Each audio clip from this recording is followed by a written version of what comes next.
آج کی گہری بات، لڑکیاں تتلیوں کی طرح ہوتی ہیں۔ محبت اور قدر کرنے والوں کے ہاتھ لگے تو رنگ نکھر جاتے ہیں، اور بدقسمتی سے ناقدروں کے ہاتھ لگ جائیں تو ان کے رنگ مدھم پڑ جاتے ہیں۔ روتا وہ انسان ہے جس نے رشتہ دل سے نبھایا ہو، ورنہ مطلب کا رشتہ رکھنے والوں کی آنکھوں میں نہ تو شرم ہوتی ہے اور نہ پانی۔ اگر آپ نے اپنی چاہ میں کوئی کسر نہیں چھوڑی مگر آپ کا ساتھی پھر بھی آپ سے خوش نہیں تو اسے آزاد کر دیں اور اسے ڈھونڈنے دیں آپ سے بہتر۔ یقین کریں، محبت ٹھکرانے والے کی طرف محبت کبھی پلٹ کر نہیں آتی۔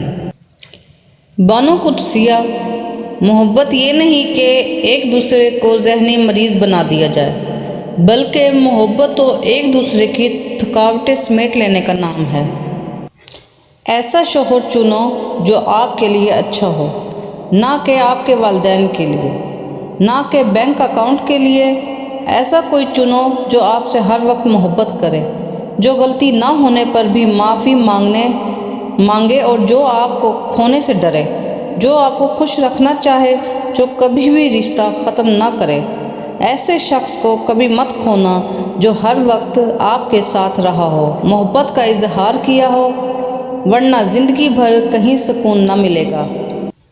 جس نے نبھانا ہوتا ہے وہ ہزار غلطیوں پر بھی معاف کر دیتا ہے، اور جس نے نہیں نبھانی ہوتی وہ ایک غلطی کو ہی بہانہ بنا کر آپ کو چھوڑ دیتا ہے۔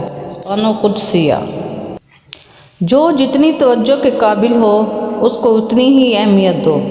کم ظرف لوگوں کو حد سے زیادہ خیال رکھو گے تو اپنی اہمیت کھو دو گے۔ اگر قسمت میں آدھی روٹی ہے تو چھین کر پوری بھی کھا لو گے تو الٹی آ جائے گی۔ کبھی کبھی نصیب سے زیادہ ہضم نہیں ہوتا، پھر چاہے وہ روٹی ہو یا محبت۔ بانو قدسیہ: ماں سے کبھی بھی حساب نہ کرنا، ورنہ تم پہ رزق کے سارے دروازے بند کر دیے جائیں گے۔ اس چیز کا غم نہ کریں کہ آپ نے غلط انسان پر اپنی محبت ضائع کر دی ہے، کیونکہ اللہ تعالیٰ وہی محبت آپ کو صحیح انسان کے ذریعے واپس لوٹا دے گا۔